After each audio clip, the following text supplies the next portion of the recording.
ఆరాధనకు చేరి వచ్చిన పరిశుద్ధులైన మీ అందరికీ యేసు ప్రభు నామములో అందరికీ వందనాలు. దేవుడు మిమ్మును మీ కుటుంబాలను దీవించి ఆశీర్వదించి అభివృద్ధి చేయును గాక. ఆమేన్. హల్లెలూయా. ప్రియులారా, మనం గత కొన్ని నెలలుగా మనం అపోస్తలుల బోధను ఉపదేశమును నేర్చుకుంటూ ఉన్నాం. ఈరోజు దానిలో ఒక భాగంగా కొన్ని మాటలు చెప్తాను. జాగ్రత్తగా మీరందరూ విని ఆలకించి అంగీకరించాలని ప్రభు పేరిట కోరుకుంటున్నాను. దేవునికి స్తోత్రం. హల్లెలూయా. రైట్, మంచిది. ఈ సమయంలో మనం దేవుని వాక్యంలోనికి మనం వెళ్దాం. నాన్న, యూదా పత్రిక 1వ అధ్యాయం ఉంటుంది కనుక 3వ వాక్యాన్ని చదవండి. ప్రియులారా, మనందరికి కలిగేడు రక్షణను గూర్చి మనకందరికి కలిగేడు రక్షణను గురించి మీకు వ్రాయవలెనని విశేష ఆసక్తి విశేషమైన ఆసక్తి గలవాడనై ప్రయత్నపడుచుండగా పరిశుద్ధులకు ఒక్కసారి అప్పగింపబడిన బోధ నిమిత్తము మీరు పోరాడవలనని మిమ్మల్ని వేడుకొనుచు మీకు వ్రాయవలసి వచ్చెను. హల్లెలూయా. పరిశుద్ధులు అనగా అపోస్తలులు, ప్రవక్తలకు అప్పగింపబడిన బోధ. పరిశుద్ధ గ్రంథం అంతా వారికి అప్పగింపబడిన బోధ. పాత నిబంధన కాలంలో రాసిన వారిని అందరినీ ప్రవక్తలు అంటాం.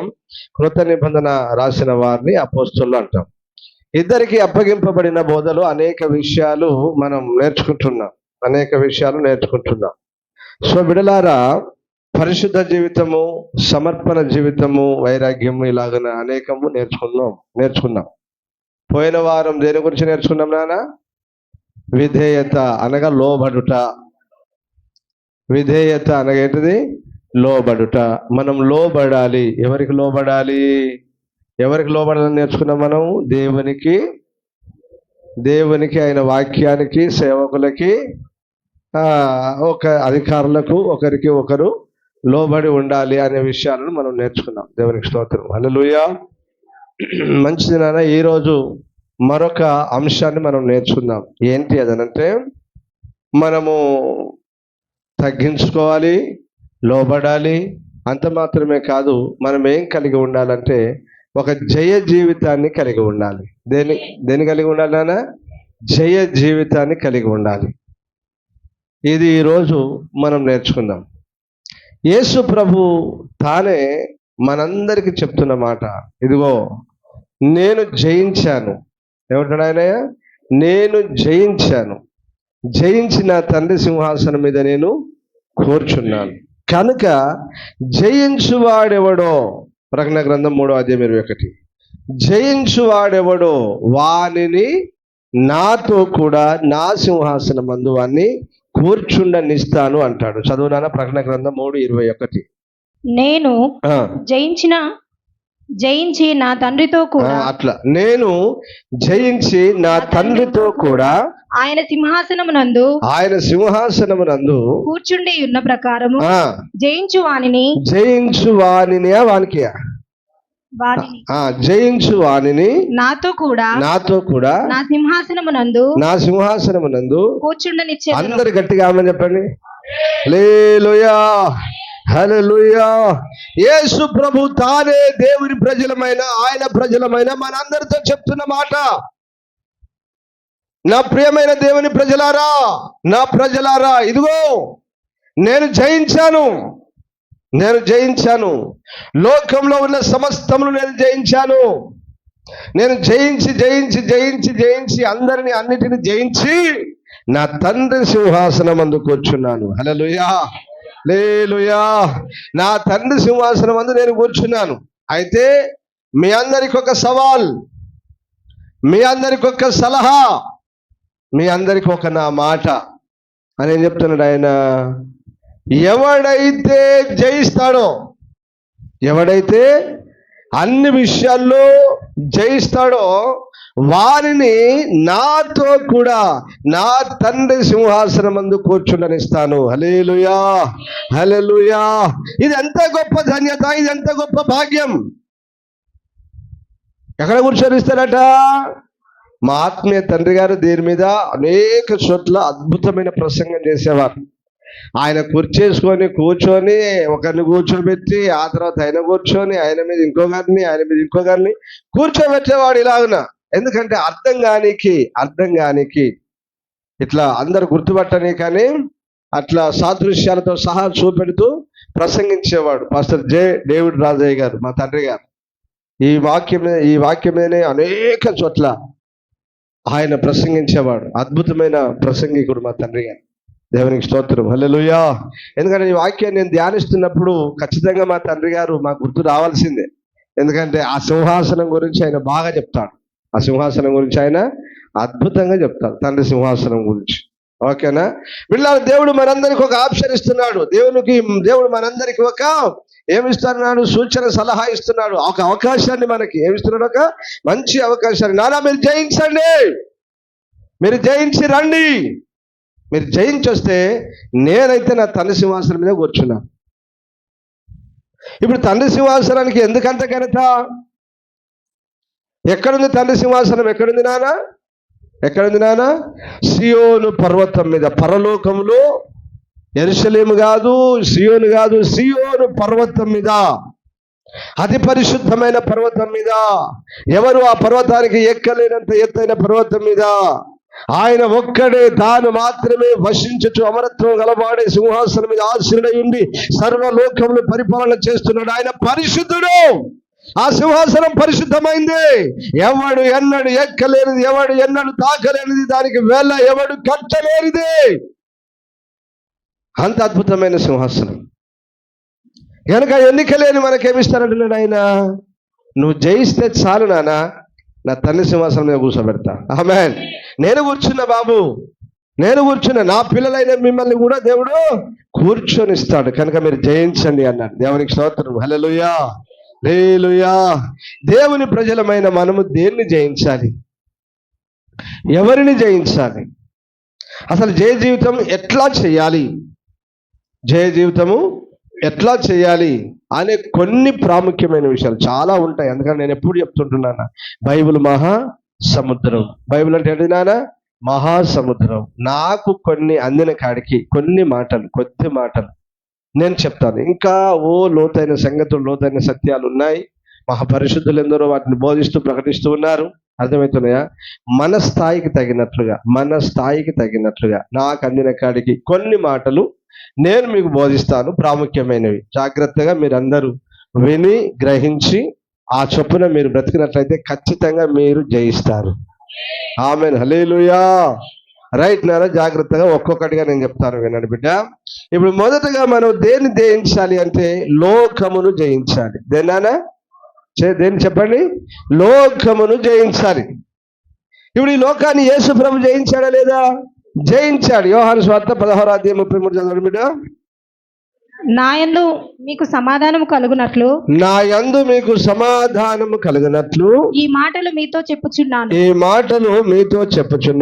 లోకములో మీకు శ్రమ కలుగును, అయినను ధైర్యము తెచ్చుకొనుడి, నేను లోకమును జయించి ఉన్నాను. ఆమేన్, హల్లెలూయా, హల్లెలూయా. ఏం చెప్తున్నాడు ప్రభు మనందరికీ? బిడ్డలారా, ఈ లోకంలో మీకు శ్రమ కలుగుద్ది. ఎవరికి నానా? దేవుని ప్రజలమైన మనకు, అందరికి కాదు. మళ్ళా దేవుని ప్రజల్లో కూడా అందరికి కాదు. ఎవరైతే దేవుని వాక్యం కొరకు, ఎవరైతే సత్యం కొరకు నిలబడుతున్నారో, ఏ గుంపులో ఆ పాట పాడటానికి ఎక్కడ వస్తుంది నా శ్రమ? ఏ గుంపులో ఆ పాట పాడేటానికి ఎందుకు శ్రమ వస్తుంది? వారికి సమర్పణ ఏది? వారికి ప్రత్యేకత ఏది? వారికి వైరాగ్యం ఏది? ఇది నేను చెయ్యను, ఇందులో మేము కలవమండి అంటేనే కదా వాళ్ళకి శ్రమ వచ్చేది. ఇది చేస్తేవి, అది చేస్తేవి, లోకాచారం చేస్తేవి, దేవుని యొద్దకు వచ్చి చప్పట్లు కొట్టి దేవుడు గొప్ప దేవుడు, మహాదేవుడు అని ఓకే కలిస్తేవి. ఇక్కడ నీకెందుకు శ్రమ కలుగుద్ది బిడ్డ? అర్థమవుతుందా? జాగ్రత్తగా గ్రహించాలి మీరు.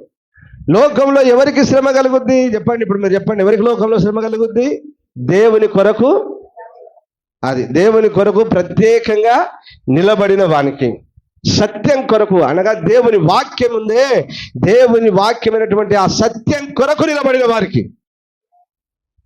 వారికి శ్రమ కలుగుద్ది, నీకు శ్రమ కలుగుతలేదు, నిన్నెవరు దేవుని నిమిత్తము దూషించట్లేదు, ఎవరు నేను ద్వేషించట్లేదు అని అంటే అర్థమైంది, నీవు ఇక్కడి పాట ఇక్కడ పాడుతున్నావు, అక్కడి పాట అంతే.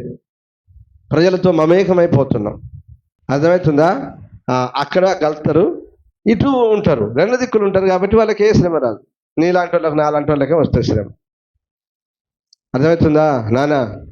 నేను మీకు చెప్తున్నాను దేవుని మాటను బట్టి. యేసు ప్రభువు లోకంలో మీకు ఎవరికన్నాడు? ఆయన ప్రజలకు. అయినా ధైర్యం తెచ్చుకో, భయపడకు, ఈ లోకాన్ని నేను జయించి ఉన్నాను. ఆమేన్, హల్లెలూయా. లోకాన్ని జయించాను, లోక అధికారిని జయించాను, లోక మనుషులను జయించాను, లోకంలో ఉన్న సమస్తమును జయించాను. లోకంలో ఉన్నదంతా ఏంటి నాన్న? శరీరాశ, నేత్రాశ, జీవ బ్రహ్మం. నేను వాటిని జయించాను, అవి నా దరిదాపుల్లోని కూడా రాలేదు అంటాడు మన ప్రభు అయిన యేసుక్రీస్తు. మరి మన సంగతి ఏంటి బిడ్డ? మన సంగతి ఏంటి నాన్న? లోకంలో ఉన్నదంతా చేస్తున్నామా? లోకంలో ప్రత్యేకంగా ఉంటున్నామా? లోక సంబంధమైన ఆచారాలు చేస్తున్నామా? వాటికి ప్రత్యేకంగా ఉంటున్నామా? ఇవన్నీ తప్పదు నాన్న. కొన్ని సమయాల్లో బిడ్డ తప్పదు. కాస్త మనం దూరంగా ఉండుట మనకు మేలు. అర్థమవుతుందా? మనము కాస్త దూరంగా ఉండుట మనకు మేలు. అన్ని చేయదగినవి కాదు, అన్ని స్వతంత్రం ఉన్నదని అన్ని చేయతగినవి కాదు.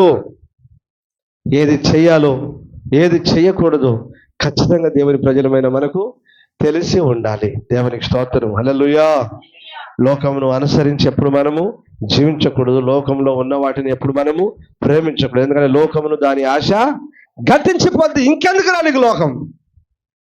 ఇంకెందుకు లోక సంబంధులు? లోకం లోకం లోకం లోకం, మనుషులు, ఆచారాలు, పద్ధతులు, సర్వలోక మర్యాద చొప్పునంటావు. తెలివి ఉండాలి కదా దేవుని ప్రజలమైన మనకు. కాస్త కొంచెం తెలివి ఉండాలి కదా నాన్న మనకు. మనం లోక సంబంధులం కాదు. లోకస్తులు చేసినట్లుగా మనం చేయకూడదు. ఆచారాలు, పద్ధతులు, మాటలు, కట్టెలు, విధులన్నీ మనం అలా చేయకూడదు. వారి క్రమాన్ని చేసుకుంటారు. మనకెందుకు? మనకు దేవుడు కొన్ని క్రమాలు పెట్టాడు, మనకు దేవుడు కొన్ని నియమాలు పెట్టాడు. ఏదైనా చిన్నదైతే మందిరానికి రాకుండా అయిపోతుంది లోకస్తు లెక్క. మీరు దేవుని ప్రజలు ఎట్లా? కాదు, అన్ని వదిలిపెట్టి, అందరిని వదిలిపెట్టి దేవుని సన్నిధిలోకి వచ్చిన వాడే గొప్పవాడు. ఆమేన్, హల్లెలూయా, హల్లెలూయా. నీ ఇంట్లో ఏం జరిగినా కూడా, నీ ఇంట్లో ఏం జరిగినా కూడా దేవుని సన్నిధికి వచ్చేవాడే గొప్పవాడు. ఒక వైరాగ్యం కలిగి బ్రతకండి, దేవుని కొరకు బ్రతకండి, వాక్యానుసారంగా బ్రతకండి. దేవుడు మిమ్మల్ని దీవించును గాక. ఆమేన్. యేసు ప్రభు లోకమును జయించాడా లేదా? జయించాడు. దేమ ఇహలోకమును స్నేహించి వెళ్ళేమైపోయాడు? పాపమైన లోకంలో కలిసిపోయాడు. లోకమునైనను, లోకంలో ఉన్నదానినైనను, ఉన్నవారినైనను. చాలా మంది మన విశ్వాసంలో కొందరు లోకస్తులతో స్నేహం చేసి దేవునికి దూరం అయిపోయారు. అర్థమవుతుందా నాన్న? అమ్మా, లోకస్తులతో స్నేహం చేసి ఆ పనికి మాలిన మాటలు విని, ఆ పనికి మాలిన ఆచారాలు విని ఏం చేశారు? వీళ్ళు చెప్పగా విని చేతులు చూపెట్టుకొని, తాయితలు కట్టుకొని, మళ్ళీ విగ్రహాలు నిలబెట్టుకొని లోక సంబంధమైన దేవి దేవతలను వాటిని మళ్ళా సేవిస్తూ ఆరాధిస్తూ బ్రతుకుతున్నారు క్రైస్తవులే. సిగ్గు చేటు. అందుకని నేను మీకు ఒక మాట, దేవుని మాట చెప్తున్నాను. లోకానికి మీరు ప్రత్యేకంగా జీవించండి. ఆమె చెప్పండి గట్టిగా. నువ్వు ఈ లోక సంబంధివి కాదు. నువ్వు ఏ సంబంధివి? నువ్వు పరలోక సంబంధివి. చెప్పు గట్టిగా ఆమేనని. హల్లెలూయా. నువ్వు ఈ భూలోక సంబంధివి కాదు. ఈ లోక సంబంధమైనది ఏది కాదు. ఈ లోకం ఇది కానే కాదు. యాత్రికుడవు, పరదేశివి. ఏం తెలియదు, ఏం తీసుకొని పోవు. ఉన్నంత కాలం మంచి చెడులు, ఖచ్చితంగా మంచి చెడులు. నీ మంచి వస్తుంది, నీ వెనకన నీ చెడు వస్తుంది. కొర్నేలి ధర్మ కార్యాలు పోలే పోయినాయా లేదా? కొర్నేలి ధర్మ కార్యాలు, యోబు నీతి కార్యాలు పోయినాయా లేదా? పోతాయి. పనికి మళ్ళీ పనులు కూడా పోతాయి. వాటిని బట్టి తీర్పు నీ మీదకి రాకుండా చూసుకో. ఆమేన్, హల్లెలూయా. కనుక నాన్న, లోకం మనల్ని మింగేయాలని చూస్తుంది. అర్థమవుతుందా? ఈ లోకాధికారి మనల్ని మృంగేయాలని చూస్తాడు. కాబట్టి కాస్త ప్రత్యేకంగా బ్రతకండి, వైరాగ్యంగా బ్రతకండి, లోకంతో కలవకండి, లోకస్తులతో కలిసి వాళ్ళు చేసినట్లుగా మీరు చేయకండి, అన్యజనుల ఆచారములు మీరు చేయకండి. కాస్త దూరంగా ఉండి అందరితో ప్రేమగా మసలుకోండి, కానీ అందరితో ప్రేమగా బ్రతకండి, కానీ వాళ్ళతో కలిసి వాళ్ళ ఆచారాల్లో పాలు పొందకుండా చూసుకోండి. దేవుడు మనందరికీ జ్ఞాన వివేకము గల ఆత్మ అనుగ్రహించును గాక. ఆమేన్, హల్లెలూయా. ఒకటి లోకమును జయించాలి, రెండవది అపవాది అయిన సాతానును జయించాలి. 1 యోహాను 2:13-14. తండ్రులారా, మీరు ఆది నుండి ఉన్నవానిని ఎరిగి ఉన్నారు గనుక మీకు వ్రాయుచున్నాను. యవనస్తులారా, మీరు దుష్టుని జయించి ఉన్నారు గనుక మీకు వ్రాయుచున్నాను. చిన్నపిల్లలారా, మీరు తండ్రిని ఎరిగి ఉన్నారు గనుక మీకు వ్రాయుచున్నాను. తండ్రులారా, మీరు ఆది నుండి ఉన్నవానిని ఎరిగి ఉన్నారు గనుక మీకు వ్రాయుచున్నాను. యవనస్తులారా, మీరు బలవంతులు, దేవుని వాక్యము మీ యందు నిలుచుచున్నది. మీరు దుష్టుని జయించి ఉన్నారు గనుక మీకు వ్రాయుచున్నాను. ఆమేన్, హల్లెలూయా. ఎవడండి దుష్టుడు? దుష్టుడు అని మాట్లాడుతున్నాడు. ఎవడి దుష్టుడు? అపవాది అయినా సాతాను. లోకము దుష్టుని అందున్నదని ఎరుగుమంటాడు గలతీ 1:4. లోకం అంతా ఎక్కడ పడి ఉన్నదట? దుష్టుని అందున్నాడు. ఎవడయ్యా దుష్టుడు? సాతాన్. ఈ లోకాధికారి వాడు. ఈ లోకాన్ని వాడు హస్తగతం చేసుకొని పరిపాలన చేస్తున్నాడు, ఏలుతున్నాడు. అందుకే వారి మెజార్టీ ఎక్కువ. 70-80% ఉంటుంది వాంది, లేదా 29% ఉంటుంది. ఒక 10% మనం ఉంటాం. అర్థమవుతుంది? ఎందుకు? లోకాధికారి అన్నాడు. యేసుప్రభు ఏమన్నాడు? ఈ లోకాధికారి బయలు వెళ్ళాడు అన్నాడు. ఈ లోకాధికారి వాడే దుష్టుడు అంటే సైతాన్ గాడే, సైతాన్ గాడే, అబద్ధికుడు అన్న సైతాన్ గాడే. అర్థమవుతుందా? ఇప్పుడు యోహాను ఏమంటారు? యవనస్తులారా, దేవుని వాక్యం ఉన్నది, దేవుని వాక్యం యందు నిలిచి ఉన్నది బిడ్డ. దేవుని వాక్యం మీలో ఉండటం బట్టి మీరు ఏం చేస్తున్నారు? దుష్టుని జయిస్తున్నారు. మీరు బలవంతులు. రైట్. ఇప్పుడు అందరూ నన్ను చూడండి నాన్న. యవనస్తులకైనా ఈ మాట మనందరికీ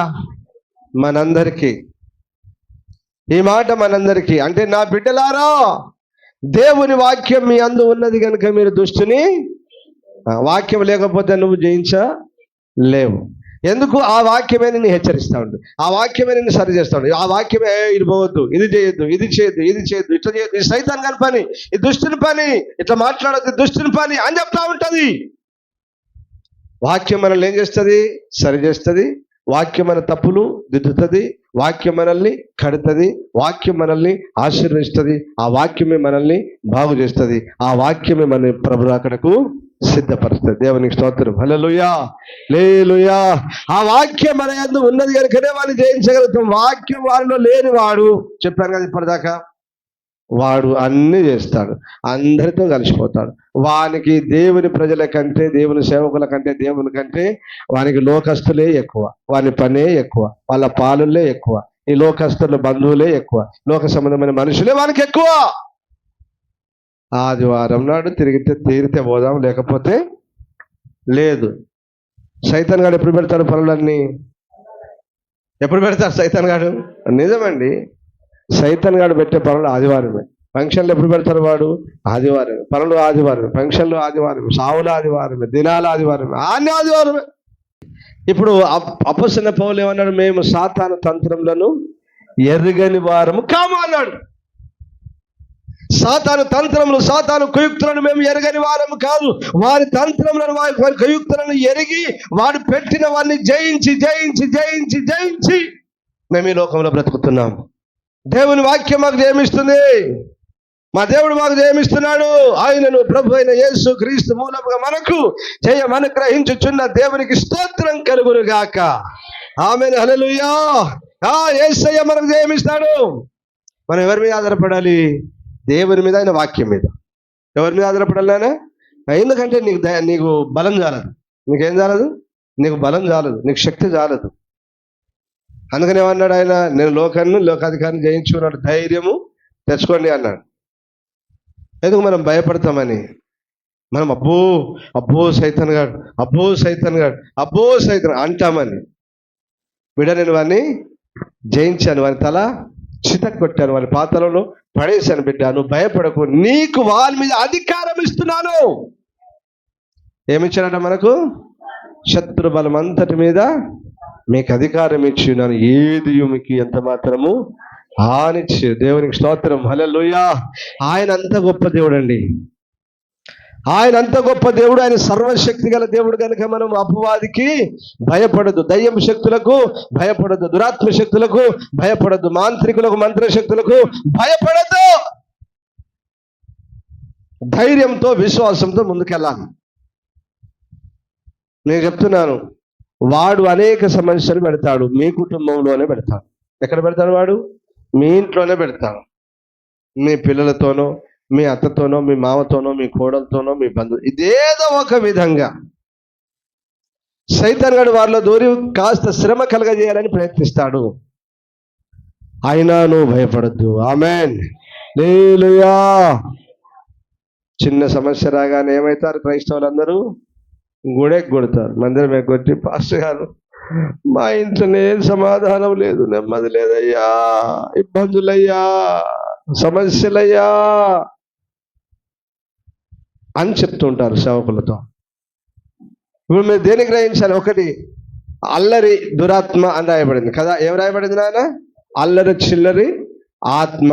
అల్లరి ఎక్కడ ఉండునో ప్రతి నీచ కార్యము అక్కడ దురాత్మ ఉండును అని రాయబడింది కదా. ఇప్పుడు నీ ఇంట్లో అల్లరైంది, గొడవైంది అని అంటే ఎవడు పెట్టాడు నాన్న? పక్కా సైతాన్. వారి దురాత్మ శక్తులు, దయ్యపు శక్తులు మన కుటుంబానికి నెమ్మది లేకుండా మనం దేవుని సన్నిధికి వెళ్ళి ఆరాధించకుండా వాడు పెట్టాడు. కాబట్టి ఇప్పుడు నువ్వేం చేయాలి? ఇప్పుడు ఎన్ని సమస్య ఉన్నా, ఎంత గొడవున్నా, ఏదైనా దానంతా పక్కకు పెట్టి ఎక్కడికి రావాలి? నువ్వు దేవుని మందిరానికి ఎవరైతే వస్తారో వాళ్ళు దాన్ని జయించిన వాళ్ళు. ఆమేన్, హల్లెలూయా. అలాగే శ్రమ వచ్చినప్పుడు కృంగిపోని వాడు సైతాన్ని జయించిన వాడు. అర్థమవుతుందా?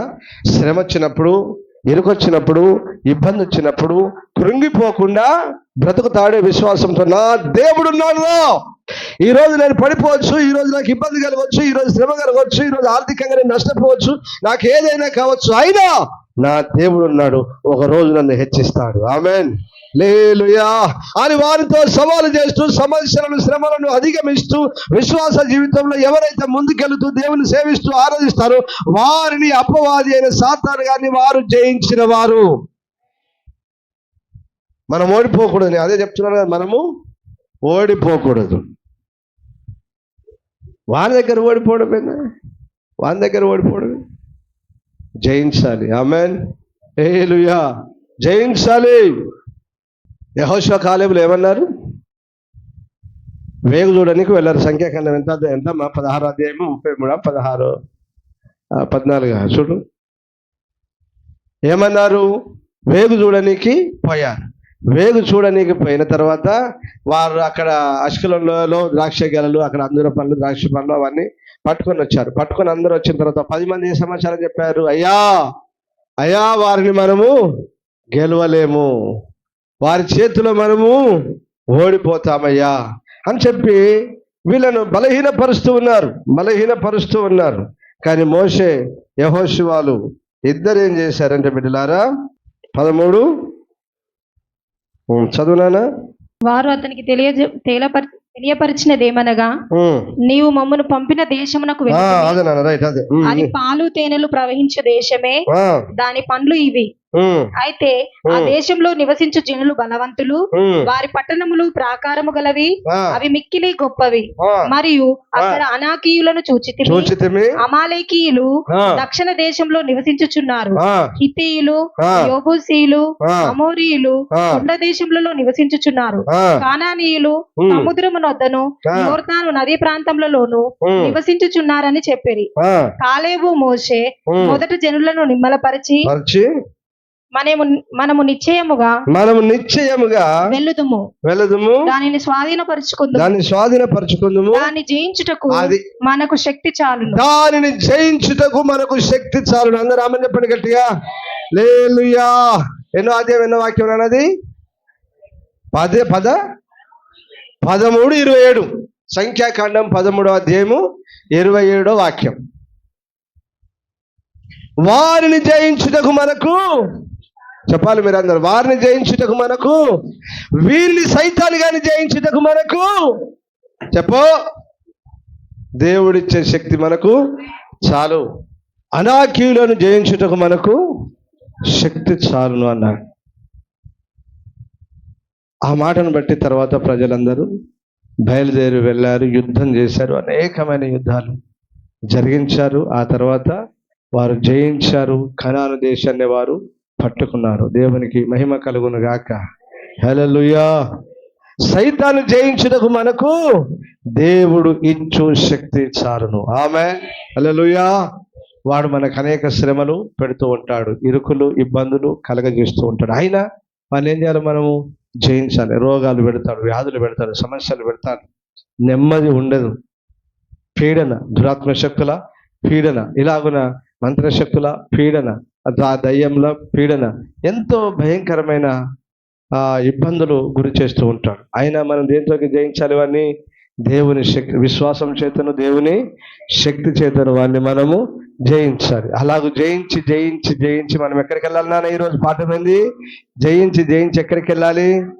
ఆయన సింహాసనం. ఆమేన్. హల్లెలూయా. తండ్రి సింహాసనం యేసేదైంది, యేసే సింహాసనం జయించిన వాళ్ళ ఉంది. కనుక ఇప్పుడు మనం ఏం చేయాలి? ఒకటి, లోకాన్ని జయించాలి. రెండవది దేన్ని జయించాలి నాన్న?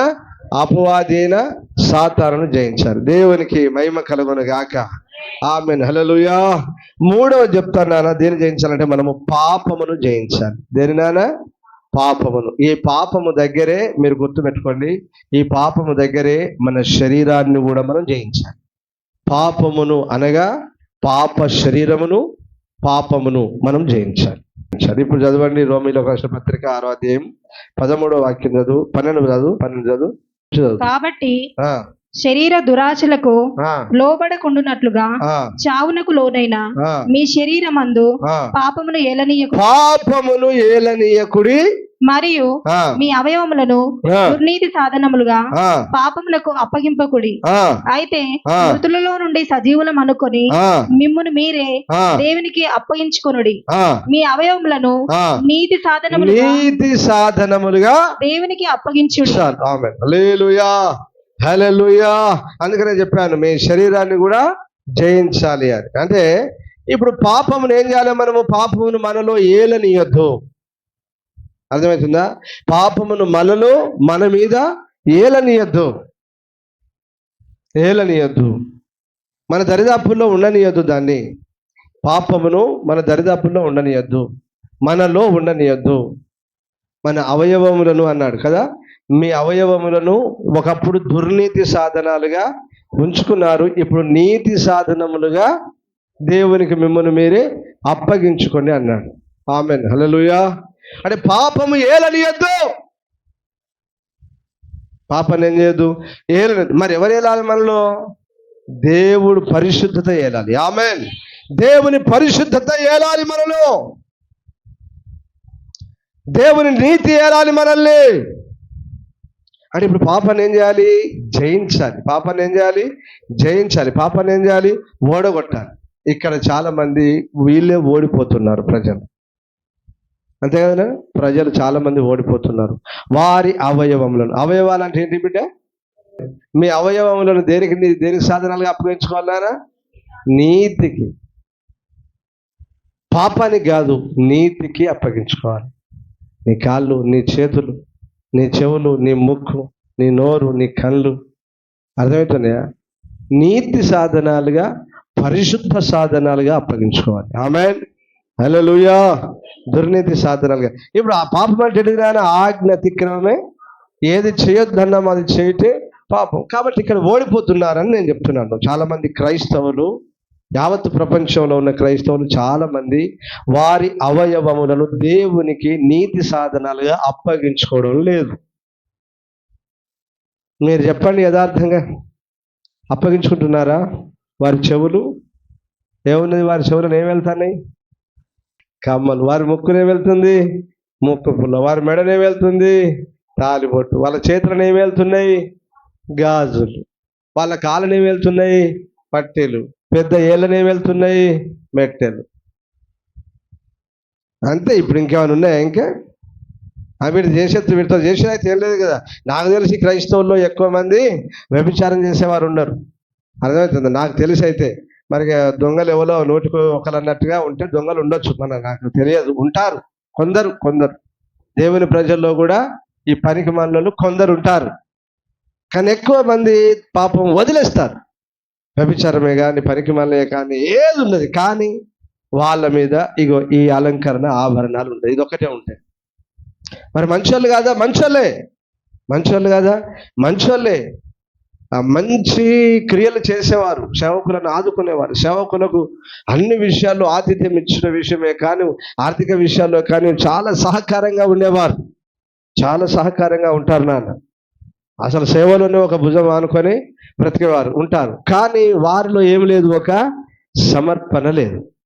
ఏం లేదు? వారిలో ఒక సమర్పణ లేదు. ఎందుకంటే అయ్యా లోకంలో బ్రతుకుతున్నాం కనుక కాస్త ఉండకపోతే ఎట్లా అనేటువంటి ఆలోచన ఉంటుంది. కానీ దేవుని వాక్యం ఏం చెప్తుంది? క్లియర్గా చెప్తుంది, మీరు స్త్రీలు అనుకువయు స్వస్థ బుద్ధి గలవారయ్యుండి తగు మాత్రపు వస్త్రముల చేతనే గాని జలతోనైనను ముత్యములతోనైనను బంగారములతోనైను మిగుల వెలగల వస్త్రములతోనైను అలంకరించుకొనక అన్నాడా అమ్మ? అన్నాడా? కొద్దిగా అలంకరించుకున్నాడా? మీకు వాక్యం అర్థం కాదు, తెలియదు. ఒక్కసారి నచ్చి ఏం కాదన్నా తగు మాత్రం అన్నాడు కదా. తగు మాత్రం వస్త్రాలు అన్నా బంగారం అన్నాడు. నాకు తెలియదు కూడా. చదువు బిడ్డ, మైకులో చదువు. 1 తిమోతి 2:9 వాక్యం చదువు. 1 తిమోతి 2:9 నుంచి. 1 తిమోతి 2:9. మరియు స్త్రీలను అనుకువయు స్వస్థ బుద్ధియు గలవారయుండి తగు మాత్రము వస్త్రం అంటే ఒకటి నీ శరీరానికి తగింది, రెండవది నీ తాహత్తుకు తగినంత నీ శరీరానికి తగినంత తగు మాత్రపు వస్త్రముల చేతనే గాని జడలతోనైనను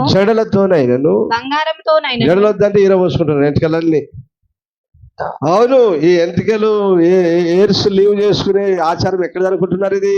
ఇది క్రైస్తవులు స్టార్ట్ అయింది. ఎంటికలను లీవ్ చేసి ఎంటికలను ఫ్రీగా వదిలేసుకునే వ్యవహారం క్రైస్తవులు. ఎందుకు? జడలు వేసుకోవద్దన్నాడు కదయ్యా.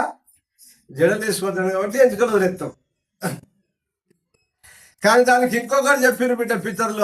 అది పాటించదు ఈ బిడ్డ, దొంగ బిడ్డ. ఈ దొంగ బిడ్డ అది పాటించదు. ఏంటో తెలుసా? కొప్పేసుకోమన్నారు మా తండ్రులు. ఏమన్నారు? ఎంటికలు ఫ్రీగా వదిలేయకు, గాలికి వదిలేయకు, ఎంటికలను కట్ చేయకు. ఎట్లుంటే అట్లా బిడ్డ, దేవుడు ఇచ్చినవి కనుక నీకు వస్త్రంగా ఉంటాయి నీకు. కాబట్టి నువ్వేం చేయాలంటే వాటిని గాలి కొన్ని జాగ్రత్తగా కొప్పేసుకో అన్నారు మా తండ్రులు. చిన్న చిన్న పిల్లలకు 12 ఏళ్ళు, 14 ఏళ్ళు, 15, 16 ఏళ్ళ పిల్లలకి సైతం సేవకు వస్తే కొప్పేస్తారు. కొప్పేసి దాన్ని కట్టుకోబిడ్డ, ఊడిపోకుండా గట్టిగా చేసుకోరు అని చెప్తారు. అది దేవుని ప్రజల లక్షణం. దేవుడు మిమ్మల్ని దీవించును గాక. ఒక విషయం చెప్పాను, ఆదిలో పెద్దోళ్ళందరూ కొప్పేసుకుంటారు, అంతే కదా. పెద్దోళ్ళందరూ తల్లులంతా ఎక్కువ కొప్పేసుకుంటారు.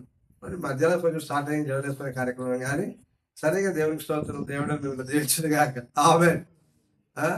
అజ్జడలు అల్లుకొనుటయు బంగారముతోనైనను ముత్యములతోనైనను మిగుల వెలగల వస్త్రములతోనైనను అలంకరించుకొనక దైవ భక్తి గలవారమని చెప్పుకొను స్త్రీలకు తగినట్టుగా సత్క్రియల చేత ఆమేన్. దేని చేత అలంకరించుకోవాలి? వెండి బంగారం వద్దనడా? మరి వద్దనడా? కొంచెం తాగు మాత్రం అన్నాడా? ఇది గొప్ప గొప్ప జ్ఞానులు పట్టణాలలో, పెద్ద పట్టణములలో సేవ చేస్తున్న గొప్ప సేవకులకు అర్థం కావడం లేదు. గొప్ప గొప్ప చదువుకున్నోళ్ళకి అర్థం కావడం లేదు. పల్లెటూళ్ళలో బతుకుతున్నారు. మీరు ఎక్కడ బ్రతుకుతున్నారు? పల్లెటూళ్ళలో బ్రతుకుతున్నారు. వాళ్ళకి ఎంతో చదువు ఉంది, వాళ్ళకి ఎంతో విద్య, వాళ్ళకి ఎంతో జ్ఞానం, వాళ్ళు ఎంతో అప్డేట్ అవుతున్నారు. అర్థమవుతుందా? వారెంతో ఉన్నత స్థితికి ఎదుగుతున్నారు. ఎన్నో నూతనమైనవి తెలుసుకుంటున్నారు, కనుక్కుంటున్నారు. అంత గొప్పవారై ఉండి ఏం చేస్తున్నారు?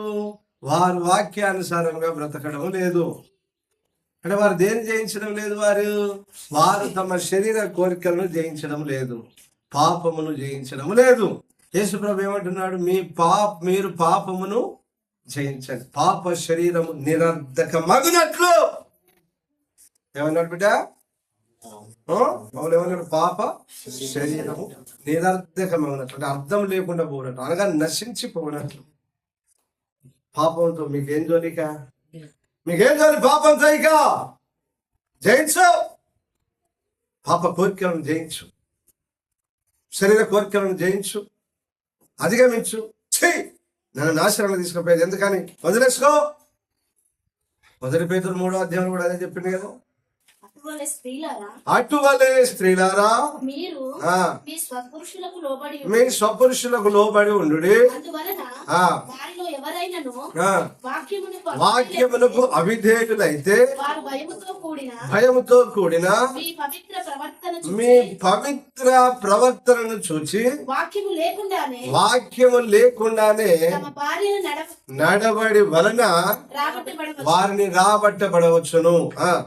జడలు అల్లుకొనుటయు, బంగారు నగలు వెండి నగలు పెట్టుకొనుటయు, వస్త్రములను మిగుల వెలగల వస్త్రములు ధరించుకొనుటయు, అది వెలుపటి, నీ దేహమునకు వెలుపటి, నీ శరీరానికి వెలుపటి అలంకారము మీకు ఉండక.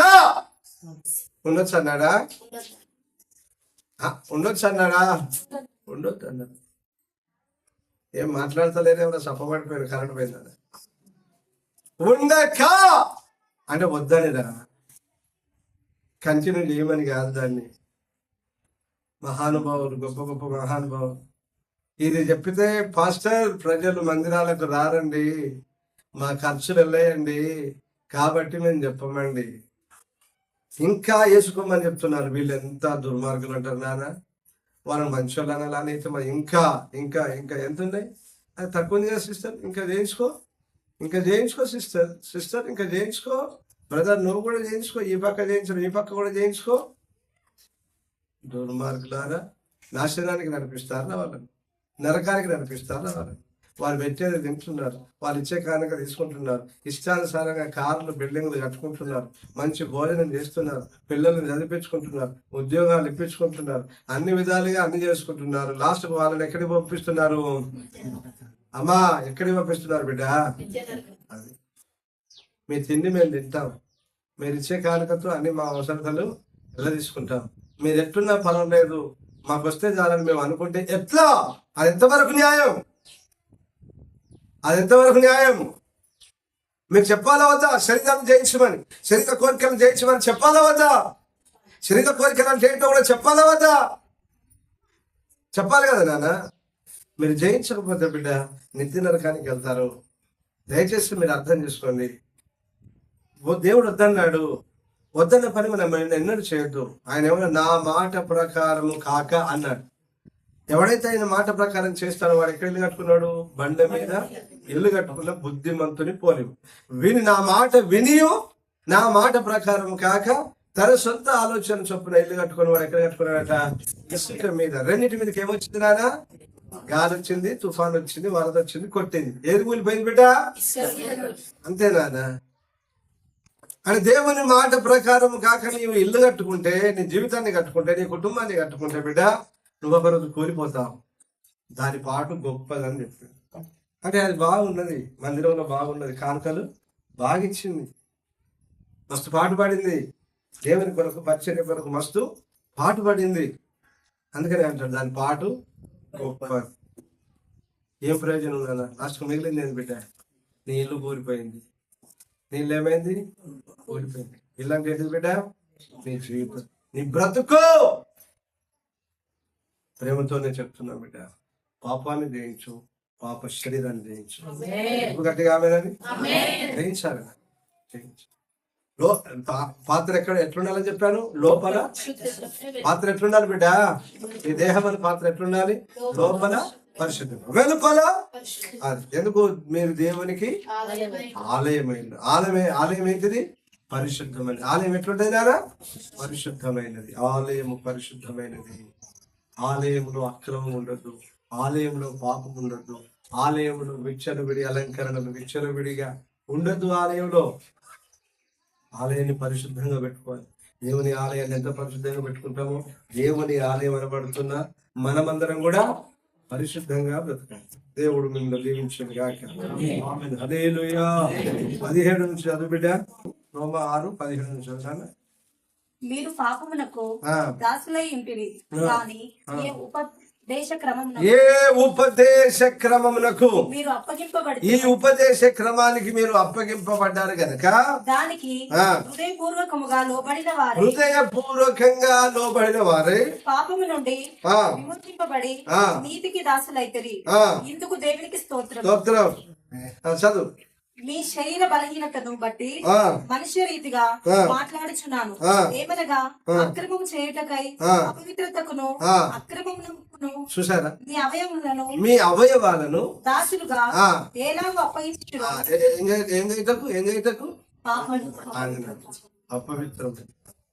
అపవిత్రమైన పాపం చేయుటకు అప్పగించుకుంటున్నారు. మీ అవయవాల గురించి మాట్లాడుతున్నాడు దేవుడు. అవయవాలు కూడా చూస్తాడా? మా కాళ్ళను చూస్తాడా? మా చేతులను చూస్తాడా? మా మొక్కును చూస్తాడా? అన్ని చూస్తాడు. అన్ని చూస్తున్నాడు ఆయనే. అన్ని చూస్తాడు, అందరిని చూస్తాడు. ఆయన వెలుపల చూస్తాడు, లోపల చూస్తాడు. అర్థమవుతుందా? వెలుపల చూస్తాడు, లోపల చూస్తాడు. దేవుడు చూసే దేవుడు. నానా తప్పించుకోలేరు బిడ్డ, జాగ్రత్త. తప్పించుకోలేరు. చదువునాను. అలాగే పరిశుద్ధత కలుగుటకై ఇప్పుడు మీ అవయవములను నీతికి దాసులుగా అప్పగించు. అందరూ ఆమె చెప్పండి గట్టిగా. హల్లెలూయా. అవయవములను నీతికి దాసులుగా మీరు అప్పగించుకొందురు గాక. పరిశుద్ధతకు దాసులుగా అప్పగించుకొందురు గాక. మరి ఇప్పుడు దాన్ని ఏం చేసినట్టు? నువ్వు జయించినట్టు. అదే దాన్ని ఏం చేసినట్టు? మీరు జయించినట్టు.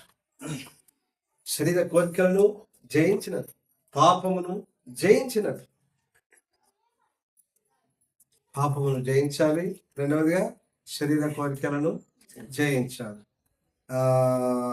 1 కొరింథీ 6:18 చదువునాము. అదే జాగ్రత్తములకు దూరముగా పారిపోవుడి. మనుషుడు చేయు ప్రతి పాపమును దేహమునకు వెలుపల ఉన్నవి గాని జాగ్రత్తం చేయువాడు తమ సొంత శరీరమునకు హానికరముగా పాపము చేయుచున్నాడు. హల్లెలూయా. జాగ్రత్తం అంటే వ్యభిచారం. దీన్ని ఏం చేయాలి? మనం అందరము జయించాలి. జాగ్రత్తలకు దూరంగా పారిపోవాలి అంటే అర్థమైంది. జాగ్రత్తని మనము జయించాలి, పాపాన్ని మనము జయించాలి. ఈ విషయంలో పరిశుద్ధ గ్రంథాలు జయించిన వారి పేరు ఒకరు చెప్పండి. అందరికీ వెంటనే గుర్తొచ్చేది ప్రభు అయిన యేసుక్రీస్తు తర్వాత యోసేఫ్. అతడు పాపాన్ని జయించాడు, పాపానికి దూరంగా పారిపోయాడు.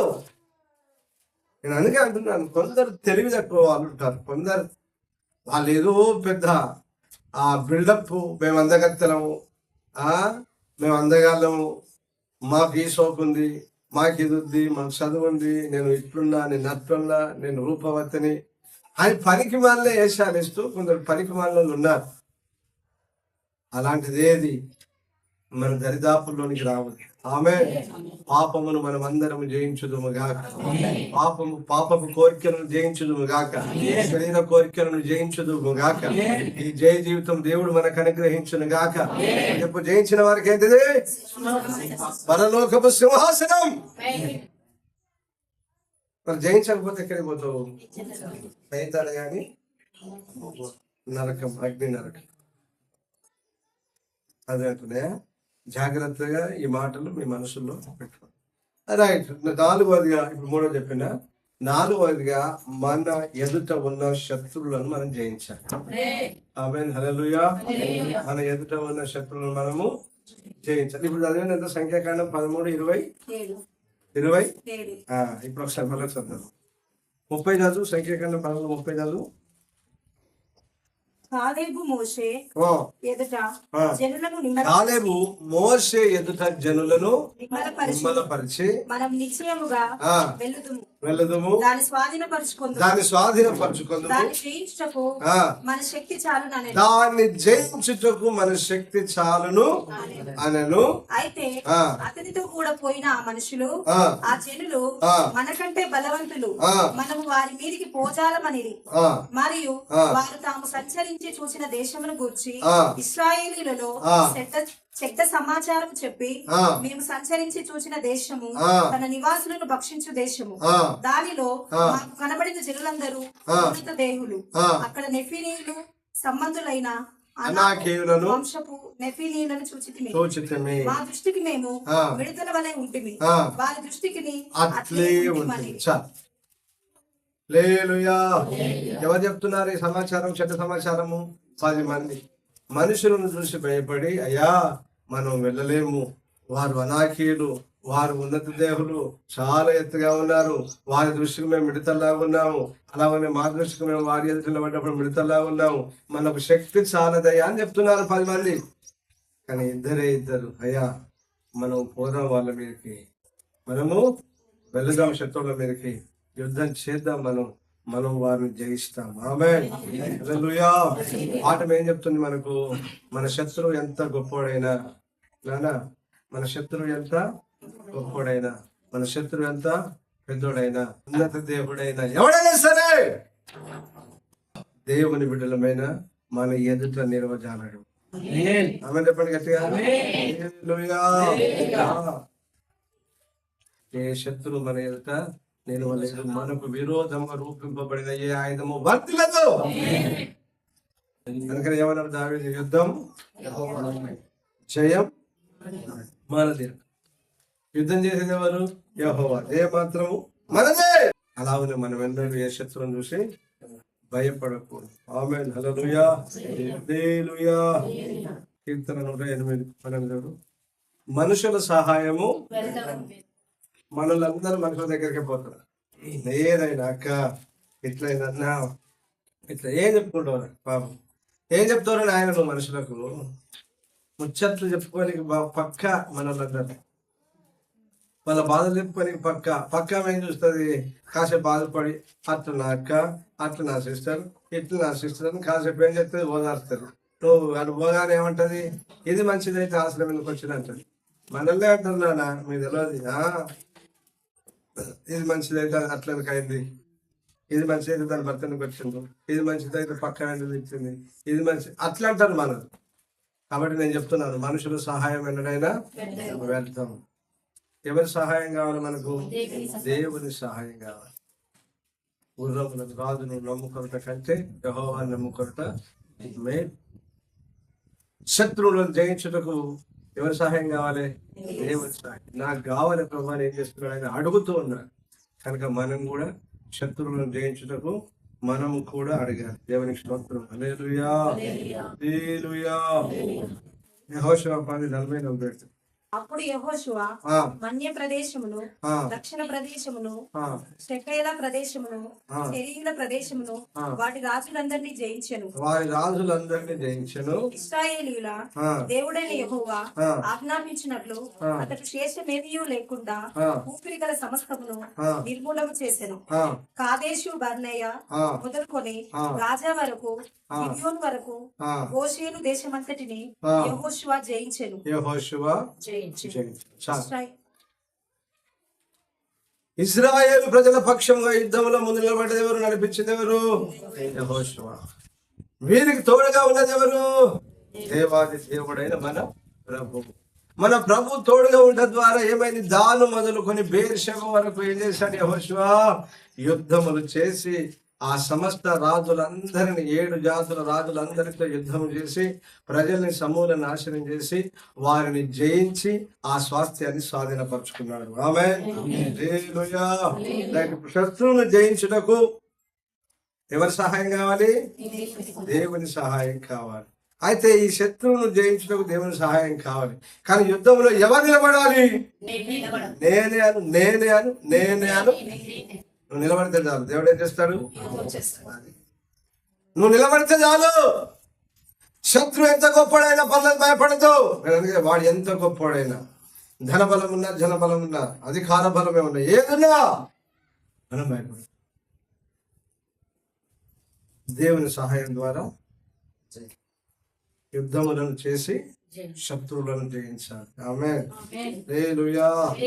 చెప్పండి. ఒక మాట హెబ్రీ పత్రిక 10వ అధ్యాయం 11వ అధ్యాయం 33, 31, 32, 33. వారు విశ్వాసం ద్వారా 31. హెబ్రీ పత్రిక 11వ అధ్యాయం వారు విశ్వాసము ద్వారా రాజ్యములను జయించిరి, నీతి కార్యములను జరిగించిరి, వాగ్దానములను పొందిరి, సింహముల నోళ్లను మూసిరి, అగ్ని బలమును మార్చిరి, ఖడ్గదారులను తప్పించుకొనిరి, బలహీనులుగా ఉండి బలపరచబడిరి, యుద్ధములో పరాక్రమశాలురై అన్యుల సేనలను పారదోలిరి, స్త్రీలు తమ వారిని పునరుత్థానము వలన మరలా పొందిరి, కొందరైతే మరి శ్రేష్టమైన పునరుత్థానమును పొందగోరి విడుదల పొందనొల్లక యాతన పెట్టబడింది. ఆమేన్. హల్లెలూయా. హల్లెలూయా. వారి యుద్ధములో వారు ఏం చేసిరట? 33 వారు రాజ్యములను జయించారు. దేని ద్వారా? విశ్వాసం. అందుకే నేను చెప్తున్నాను, నువ్వు విశ్వాసంతో నిలబడు, దేవుడే నీ పక్షంగా యుద్ధం చేస్తాడు, నీకు జయమిస్తాడు. ఆమేన్. హల్లెలూయా. దేన్ని జయించడం జయమిస్తాడు? లోకాన్ని జయించుటకు, లోకంలో ఉన్నదాన్ని జయించుటకు, పాపమును జయించుటకు, శరీర కోరికలు జయించుటకు, అపవాదిని మన దురాత్మ శక్తుల సమస్తమును జయించుటకు, నీ నీకు ఎదురుగా నిలబడి ఉన్న నీ శత్రువును జయించుటకు దేవుడు నీకు సహకారిగా ఉంటాడు. ఆమేన్. హల్లెలూయా. 4 విషయాలు నేను చెప్పాను. 4 విషయాలు. సంఖ్యాకాండం 14:9 మెట్టుకు మీరు యెహోవా మీద తిరగబడకుడి, ఆ దేశ ప్రజలకు భయపడకుడి, వారు మనకు ఆహారమగుదురు,